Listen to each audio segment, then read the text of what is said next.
las circunstancias en Venezuela son muy diferentes a las de Cuba. Sí. Realmente un régimen totalitario, como ha existido en Cuba durante más de 60 años, impide la formación y la solidificación de un líder. Yo veo un catastrófico deterioro de las circunstancias actuales en no más de 2 meses, 3 Ajá. meses. Creo que la gente va a salir a protestar. Este proceso del que estamos hablando, 3 meses, más o menos además coincide con la etapa pico de las protestas en Cuba, que es el verano.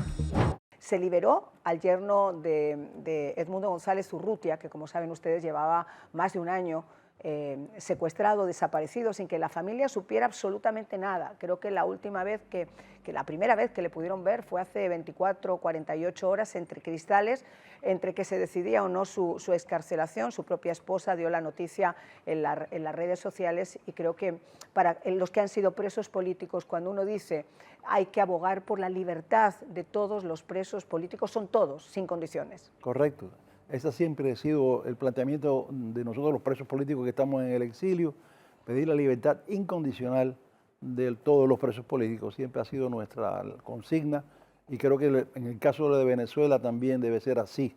Nos alegramos tremendamente de lo que está ocurriendo en Venezuela y de que puedan salir los otros presos políticos que permanecen encerrados, porque yo creo que sí, la primera acción de una transición, la primera tiene que ser la excarcelación de todos los presos políticos.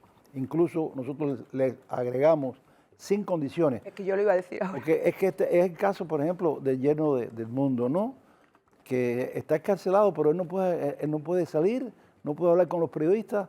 O sea, es humillante y además es contraproducente con el sentido que debe llevar una transición hacia la democracia. Sí, Mariela, que fue quien dio la noticia, la esposa, en redes sociales, fue muy cauta. Incluso llamó mucho la atención, fíjate, que omitieran en todo lo que fueron las gracias, y las redes ardieron. Dijeron, oiga, pero ¿cómo es posible que ustedes estén dando gracias hasta al Papa Juan Pablo II, a las misiones diplomáticas de la ONU en Panamá, etcétera, pero que no lo hagan con Estados Unidos? Y bueno, yo creo que más allá de la intención, es una omisión por una cuestión simplemente de no crear más conflicto con la estructura criminal chavista, que todavía, tristemente, aunque estén trabajando por encargo y les estén apretando las clavijas, no dejan de ser los mismos mezquinos que han sido toda la vida. Naturalmente, y me imagino las dificultades que está teniendo el Departamento de Estado y toda la administración para ese tratamiento con una dictadura que es culpable no solamente de todo el desbarajuste que ha ocurrido en la nación venezolana, sino de muertes, de atentados, de torturas. Es difícil manejar ese asunto. Nosotros lo entendemos y lo preveemos para lo que pueda ocurrir en nuestro país. Ahora, había mucha gente que decía, pero hombre, ¿cómo está dando las gracias a todo el mundo y no hay una mención a Estados Unidos o al presidente Trump, después de que realmente, guste al que guste o disguste al que disguste, es el que ha hecho posible que al menos se esté en este proceso donde se puede hablar ya hemos visto liberaciones de presos políticos, la cabeza de la serpiente está detenida y hay un gobierno de transición, que es eso, de transición y de encargo y de limpieza, mientras que el verdadero gobierno democrático de Venezuela puede llegar a sentarse. Lo entendemos y aprobamos. En mi caso personal, yo creo que la Asamblea de la Resistencia tiene una declaración donde apoya lo que se está sucediendo en Venezuela. También apoyamos a María Corina Machado como legítima representante de la democracia venezolana. Así que sí, hay que agradecer precisamente al presidente Trump, a su secretario de Estado, nuestro compatriota Marco Rubio, por el trabajo que están haciendo. Es un rayo de esperanza, es un rayo grande de lo que está sucediendo en Venezuela, país que amo porque salí de Cuba para Venezuela y amo ese país. Estoy agradecido de ese país cuando nos recibió a los presos políticos y merece de verdad tener ya una democracia plena, que todos los presos políticos sean excarcelados y que se produzca más rápidamente posible esa transición, que sabemos que no es fácil. Sabemos que no es fácil, sabemos que el compromiso que tiene el gobierno de Estados Unidos de evitar caos, de evitar matanzas, de evitar... Y como nosotros que conocemos Venezuela, la realidad de Venezuela, incluso antes de Chávez, Sí. sabemos el riesgo que se está corriendo con los que ahora son los colectivos que antes eran los motorizados. Efectivamente, efectivamente. Ahora, esto ha dejado muchas cosas en claro. Yo decía que el 3 de enero no significó solamente la detención de un hombre. Yo creo que esto puede llegar a ser como una especie de castillo de naipes o esas fichas de dominó que se ponen todas seguidas y cuando uno le hace así a una se empiezan a ir cayendo poquito a poco todas hasta que todas están en el suelo. ¿Crees que por lo que estamos viendo y los pasos que se están dando, el fin de Cuba pueda venir de la mano de eso? El fin no de Cuba, del régimen castrista. Sí. Precisamente la portada de la revista Lux, que se está en proceso ya de impresión, la portada es eso. La portada es la sí, caída. mira, me copié la idea, hombre. Sí, con la primera ficha es Maduro, después viene Díaz-Canel, Raúl Castro, y llegamos hasta Irán con la caída de los... El ayatolá. Sí, yo creo que tenemos una gran esperanza. Y no lo digo yo, tengo comunicación con bastante gente, no puedo decir que mucho, claro, pero con bastante gente dentro de Cuba, expresos políticos, familiares de expresos políticos, opositores, y todos están verdaderamente esperanzados de que la acción de la administración norteamericana realmente nos ayude a liberarnos. Pero naturalmente el trabajo está dentro de Cuba también. El trabajo fundamental está dentro de Cuba. Dentro de Cuba la oposición tiene que además fortalecerse, tratar de coordinar sus esfuerzos y de manifestarse con mayor frecuencia y con mayor continuidad y de permanencia. ¿Quién sería en estos momentos esas cabezas visibles de la oposición en Cuba? Bueno, no es bueno ni siquiera nombrarlos. No los vamos a mencionar, pero los hay. Sí los hay, sí los hay. Hay mucha gente que dice, Marian, con tantos exilios forzosos, con una situación donde la mayor parte de los grandes líderes los encarcelan, los torturan, los obligan, los reprimen, ¿quién queda dentro de Cuba que pueda llegar a tomar esa batuta que tú estás diciendo de dar ese paso al frente como abanderado de un movimiento, igual que lo ha hecho María Corina Machado en Venezuela? Correcto.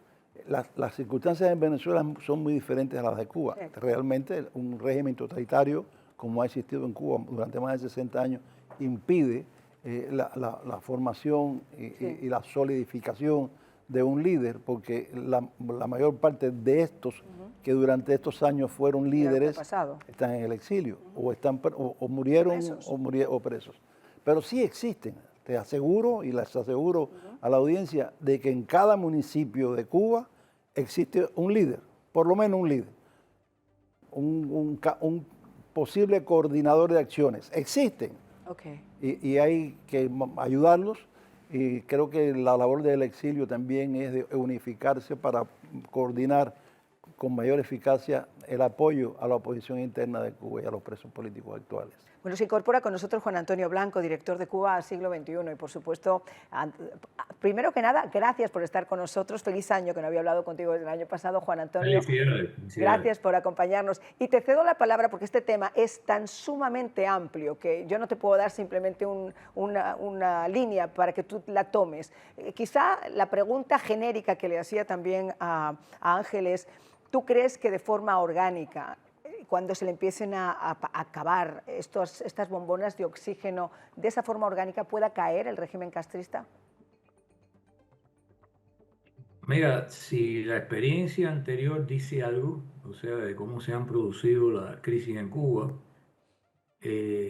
aunque pareciera mentira por la gravedad del estado actual de la isla, yo veo un catastrófico deterioro de las circunstancias actuales en no más de 2 meses, 3 meses.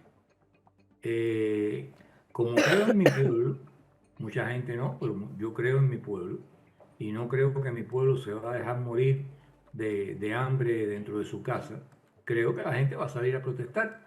Este proceso del que estamos hablando, 3 meses, más o menos además coincide con la etapa pico de las protestas en Cuba, que es el verano. O sea que yo puedo vaticinar de que es altísimamente probable, uno, que va a haber un grave deterioro de la situación, 2, de que la gente no se va a quedar en su casa y que van a protestar, 3, de que lo que prepara el gobierno ante eso es represión, y 4, y ya esto es, quizá no lo quiero poner en altísimamente probable, pero probable, quizás hasta muy probable, el gobierno de Trump no se va a cruzar las manos para ver reprimir al pueblo cubano a Exacto. 90 millas de Estados Unidos, con 3 millones de cubanos aquí y con varios congresistas cubanoamericanos que son decisivos Y con sus votos Marco, y con en Marco el Rubio a su Congreso lado.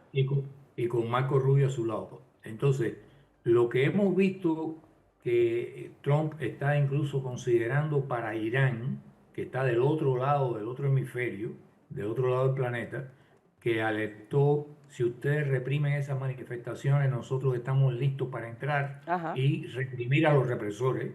Yo espero que eso también pueda producirse en el caso de Cuba.